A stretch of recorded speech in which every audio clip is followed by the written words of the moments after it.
A través de la Biblia, un análisis de la Biblia libro por libro que le ayudará a crecer espiritualmente. Estos estudios fueron diseñados por el Dr. J. Vernon McGee. Acompáñenos en este fascinante recorrido a través de la Biblia. La palabra de Dios.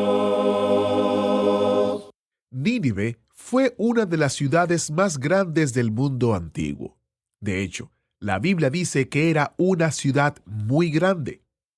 Hoy, nuestro maestro Samuel Montoya nos dice que Nínive no solo era grande en tamaño, sino también grande en maldad. Bienvenido a través de la Biblia. Soy Jehiel Ortiz, su anfitrión.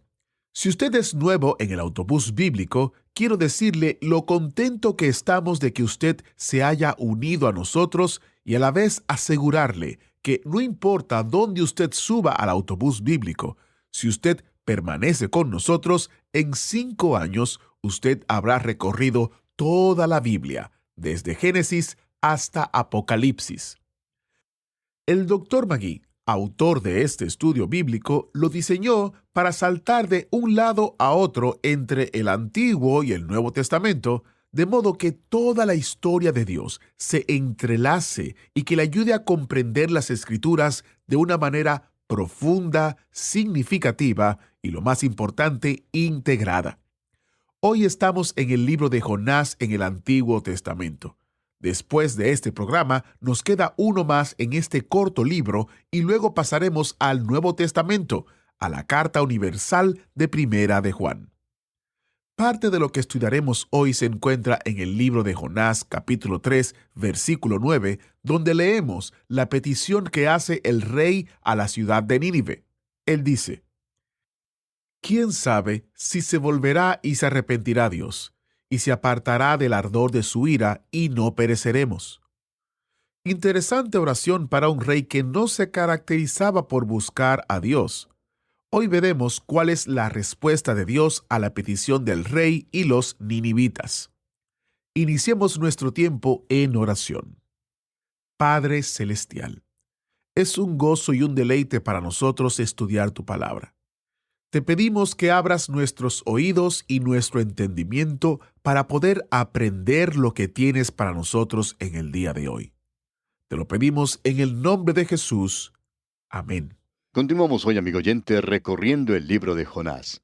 Y estamos en el capítulo 3 y debemos decir que hemos dividido este libro de Jonás como un itinerario en una estación del ferrocarril o en un aeropuerto.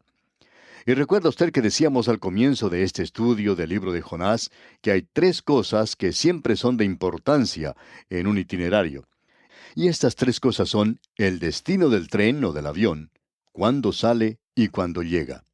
Esas son las 3 cosas que uno necesita saber antes de subir a un tren o a un avión. Así hemos dividido el capítulo 1 de este libro de Jonás. El destino de Jonás era Nínive. Él sale de Israel, pero llega al pez. En el capítulo 2, su destino sigue siendo Nínive.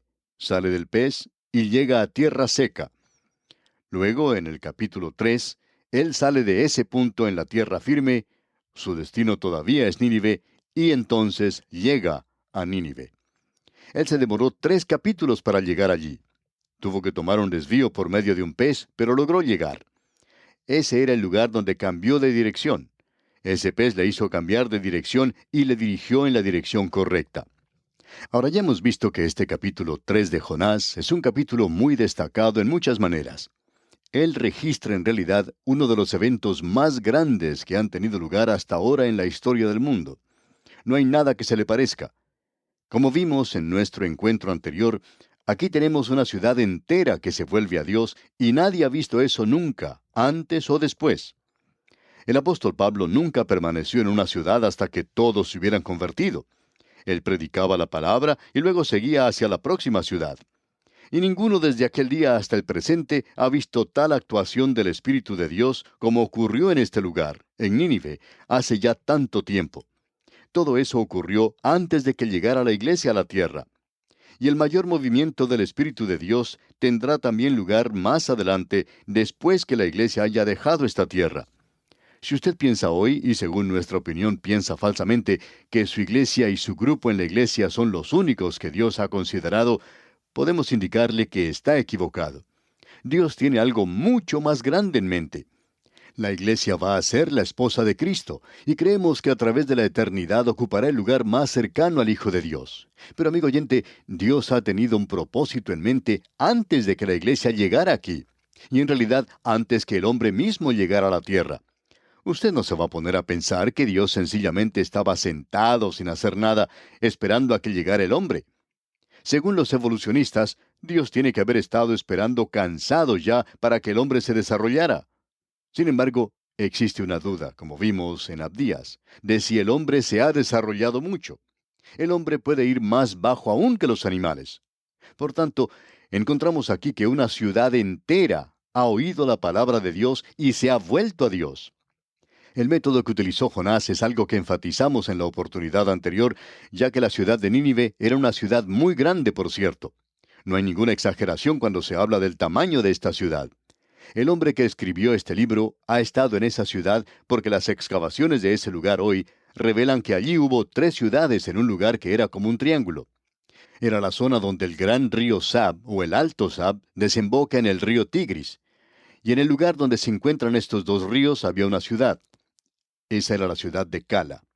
Luego, más arriba, en el Alto Sab, había otra ciudad más. La ciudad de Nínive se encontraba sobre el río Tigris, y estas ciudades eran protegidas en forma natural por los ríos y la cadena de montañas que cerraba ese triángulo. Quizá esa declaración parezca algo extraño en una época cuando las ciudades se protegían a sí mismas con muros y eran pequeñas y compactas. Una de las cosas que sorprende a muchas personas que van a Jerusalén es el hecho de que la ciudad amurallada es tan pequeña, y en realidad era más pequeña en los días del Señor Jesucristo y en los días de David que lo que es en el día de hoy. De modo que la ciudad amurallada era algo muy compacto. En realidad era una fortaleza y la gente que vivía fuera de ella entraba cuando había peligro. Ahora aquí lo que tenemos en realidad es 3 ciudades amuralladas. La ciudad de Nínive, que era la capital, y luego Cala, y luego una tercera ciudad, la ciudad de Corsabat. Y en ese valle tan fértil vivía una gran cantidad de personas que en un momento de ataque o asedio entraba a una de estas ciudades. Se nos informa que una de las razones por la cual Nínive cayó no fue a causa del enemigo de afuera, sino a causa de una inundación que se llevó parte de la sección de la muralla de la ciudad, ya que era una ciudad bastante grande y tenía una comunidad al lado de la otra.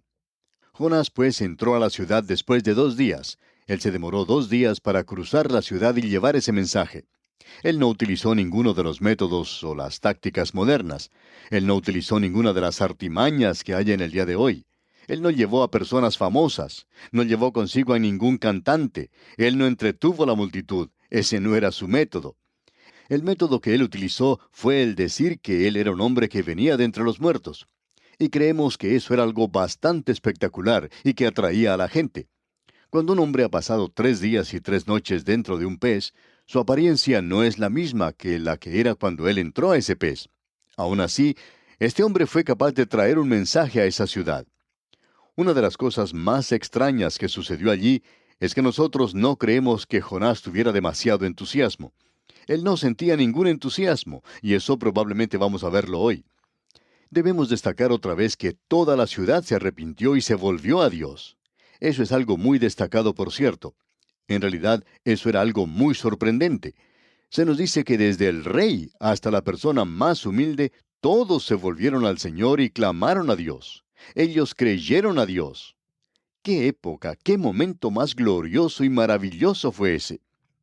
En el día de hoy escuchamos que hay avivamiento en ciertos lugares. Si uno tiene oportunidad de visitar esos lugares, se puede dar cuenta que no alcanzan a un nivel como para llamarlo en realidad un avivamiento. Creemos ver una gran actividad del Espíritu de Dios en algunos lugares, y creemos que siempre ocurre algo cuando la palabra de Dios se predica y se enseña. Usted puede apreciar la actividad, el movimiento del Espíritu de Dios, pero no creemos que uno pueda ver hoy un gran movimiento, un gran avivamiento. La iglesia hoy, y cuando decimos iglesia, queremos decir usted y yo, amigo oyente, todos nosotros que somos creyentes, sin importar a qué grupo pertenezcamos, o con qué grupo nos hemos identificado, o a qué asamblea local pertenezcamos. podemos ver que la iglesia de hoy es bastante inactiva en cuanto a ganar personas para Cristo se refiere, en cuanto a esparcir la palabra de Dios y en cuanto a edificarlos en la fe. Ahora Jonás entra pues en esa ciudad y la ciudad entera se vuelve a Dios. Esto es algo que ninguna otra persona, en cuanto a lo que creemos nosotros, nadie antes que él ha tenido esa clase de experiencia, pero es la experiencia que tiene Jonás en Nínive. Ahora notemos la reacción a esto.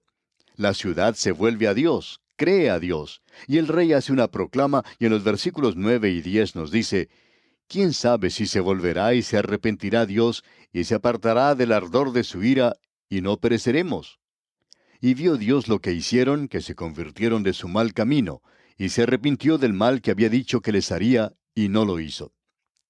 Ahora, ¿qué es lo que quiere decir con eso de que Dios se arrepintió? Cuando uno de los atributos de Dios es que Él es inmutable, o sea, que Dios nunca cambia. No hay razón para que Dios cambie. Él conoce el fin desde el mismo principio. Y cuando apareció el periódico de esta mañana, ese diario no le informó nada a Dios. Dios no ha aprendido nada de los políticos ni de las universidades del día de hoy. Ellos no han podido enseñarle nada a Dios. Dios conocía el fin desde el mismo principio y no hay ninguna razón para que Dios cambie su forma de pensar, porque después de todo, Él está llevando a cabo el programa que ha bosquejado desde el mismo principio, y Él sencillamente lo está siguiendo. Por tanto, Dios no cambia. Pero aquí se nos dice que Dios se arrepintió.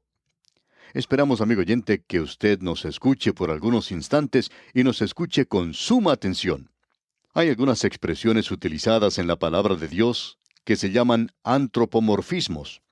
Esa es una palabra muy larga, por cierto. Vamos a tratar de analizar esto y echarle una mirada. ¿Qué es lo que se quiere decir cuando se utiliza un término antropomórfico en la Biblia? Bueno, lo que quiere decir es que hay ciertos atributos que pertenecen al hombre y que son atribuidos a Dios. En la Biblia hay atributos físicos y atributos psicológicos de los hombres que son atribuidos a Dios. En primer lugar, observemos los atributos físicos. Se nos dice en las Escrituras que el ojo de Jehová recorre la tierra de un lado a otro. Ahora, ¿qué es lo que quiere decir eso? ¿Quiere decir que Dios tiene un ojo como el nuestro? Y si lo tiene, ¿es un ojo azul, o castaño, o gris? Amigo oyente, Dios no tiene ojos físicos como los que usted y yo tenemos, sino que Dios es espíritu. Por tanto, Él no tiene ojos como los nuestros. Pero aquel que ha hecho el ojo puede ver, y puede ver sin necesidad de un ojo. Y eso es algo muy difícil de comprender para mí. Ahora el Señor sabía que yo tendría problemas en comprender eso, aunque Él dijo que los ojos del Señor recorrían la tierra. Yo puedo comprender eso ahora. Significa que Dios puede ver todo. Y ese es un término antropomórfico que describe a Dios en un atributo que pertenece al hombre, para que nosotros podamos comprender. También se habla del brazo de Jehová y de la mano de Jehová. Y eso me ayuda mucho a mí. Pero aquel que hizo mis manos y mis brazos no tiene una mano y un brazo como los que tengo yo. Él es espíritu. Pero se nos dice que los cielos son obra de sus manos. Eso significa obra de sus dedos. Eso me dice algo a mí. Juan Wesley lo expresó de la siguiente manera: Dios creó los cielos y la tierra y ni siquiera se esforzó. Cuando hablamos de obra de los dedos, es como cuando hablamos de una mujer que está tejiendo algo. Para eso no es necesario demasiado esfuerzo. No hace falta músculo. No es necesario que una mujer se ponga a hacer ejercicio 6 meses antes de aprender a tejer. Bueno, Dios creó los cielos y la tierra, y se nos dice que los cielos son obra de sus dedos.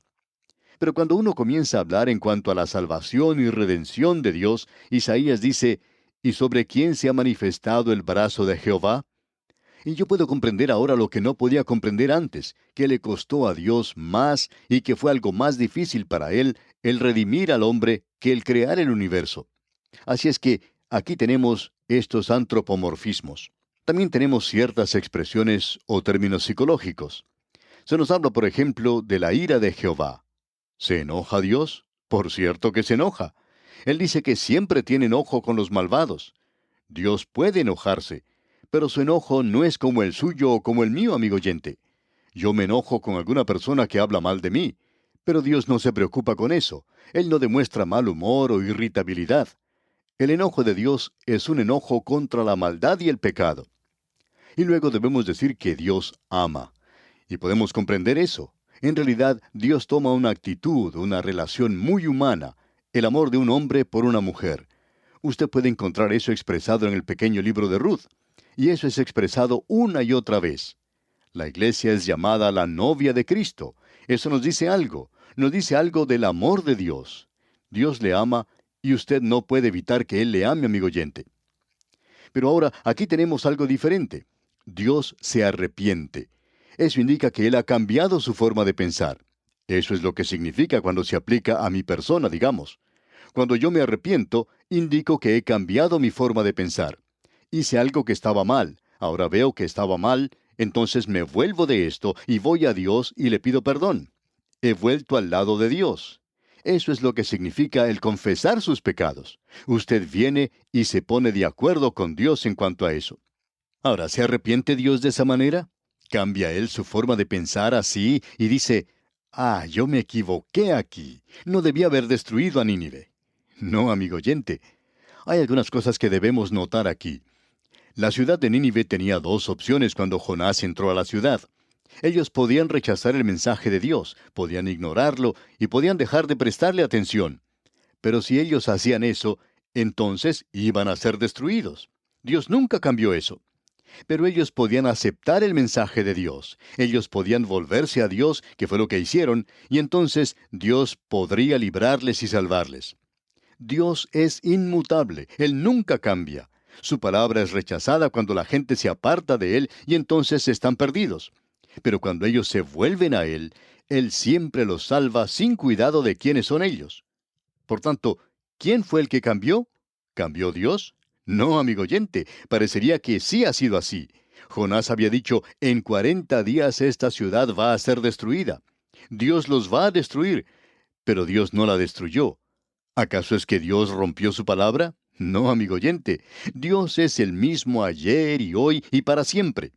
Y esa ciudad tenía dos opciones. Si ellos no hubieran aceptado, entonces hubieran sido destruidos. Pero ellos aceptaron el mensaje de Dios. Ellos creyeron en Dios. Ellos se apartaron de su maldad. Dios no cambió. Dios siempre es el mismo. Dios siempre salvará a la gente cuando esta gente se vuelve a Él. Y fue así como esta pobre gente pagana en la ciudad de Nínive fue salva. Desafortunadamente hay muchas personas paganas hoy que gustan de criticar la Biblia cuando ven en este libro aquí que dice que Dios se arrepintió. Amigo oyente, parecería que Él se hubiera arrepentido, pero es necesario que los paganos estudien esto y descubran quién fue el que se arrepintió. Dios no cambió, sino que fue la ciudad de Nínive la que cambió, y eso hizo de esto aquí algo completamente diferente. Y con esto llegamos al final, al último capítulo del libro de Jonás. Y el último capítulo de este libro es como un apéndice, porque hablando francamente, cuando uno llega al fin del capítulo 3, podría escribir sobre él, misión imposible cumplida. Ya se había logrado todo. El problema ahora no es Nínive. El problema ahora es Jonás. Jonás era una criatura problemática, y Dios tuvo más problemas con este profeta Jonás que con una ciudad entera llena de gente pagana, brutal y cruel. Y amigo oyente, creemos que todavía es cierto eso. Creemos que Dios está teniendo más problemas con los creyentes que con las personas que no son salvas en el mundo. Y creemos que usted puede estar de acuerdo con nosotros. Amigo oyente, Dios tiene problemas en el día de hoy. Bien, llegamos ahora a este último capítulo, el capítulo 4 de Jonás, y este hombre tiene ahora un nuevo destino. Él va a salir de Nínive y él se alegra de salir de esa ciudad. Su destino ahora es una calabacera. Podríamos decir que es como uno de esos lugares fuera de la ciudad formado por casas rodantes. Y alguien quizá nos va a decir que eso no existía en aquel día. Bueno, pero ¿cómo sabe usted que no había eso en aquel día? Jonás salió, él buscó un lugar donde pudiera acampar. Él sale de la ciudad de Nínive, sale de esa ciudad y ese es su destino. Él está esperando que Dios destruya la ciudad. ¿Y a dónde va a llegar él ahora? Él va a llegar al corazón de Dios, y no conocemos un lugar mejor donde llegar para cualquier persona que el corazón de Dios. Este profeta va a llegar allí. Dios va a buscar ahora el ganarse a Jonás. Y este capítulo 4 va a demostrarnos el hecho de que Dios nunca interferirá con su libre voluntad, amigo oyente. Él no va a obligarle a usted en ningún asunto. Usted es un agente moral libre. Dios ha movido el cielo y el infierno. Él vino por el camino de una cruz y está llamando a la puerta de su corazón. Pero Él no va a pasar de allí hasta que esa puerta sea abierta. Y tiene que ser abierta desde adentro. Él nunca va a derribar esa puerta. Él nunca empujará esa puerta por sí mismo. Nunca va a entrar sin ser invitado. Así es que Él va a tener que tratar con este asunto del profeta que se aparta y que tiene una voluntad bastante fuerte. Jonás aborrece a los ninivitas, y Dios va a tratar de ganar a Jonás para que él vea el punto de vista de Dios. Bueno, veremos esto, Dios mediante, en nuestro próximo estudio.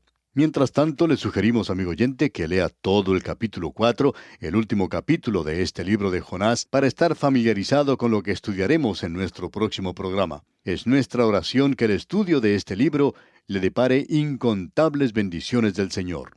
Este ha sido un interesante estudio en el libro de Jonás. Damos gracias al maestro Samuel Montoya por guiarnos y dirigirnos en el estudio bíblico de hoy. Dios busca en nosotros el arrepentimiento de nuestros pecados. Y así como en los tiempos de Jonás, hoy en día, Él también usa la predicación de su palabra para atraer a los perdidos a su luz admirable, así como lo hizo con Guadalupe en Australia. Ella nos dice: mi corazón no conocía el gozo y la paz de Dios durante muchos años de mi vida. Estaba en las profundas tinieblas y camino ancho de este mundo. Dios tuvo gran misericordia de mí, me llamó y me dio fe en su Hijo Jesucristo. Su ministerio de a través de la Biblia ha sido el instrumento en las manos de Dios para conocerle, amarle y seguirle en obediencia. En ocasiones tengo errores y caídas, pero sé que Dios no me desecha.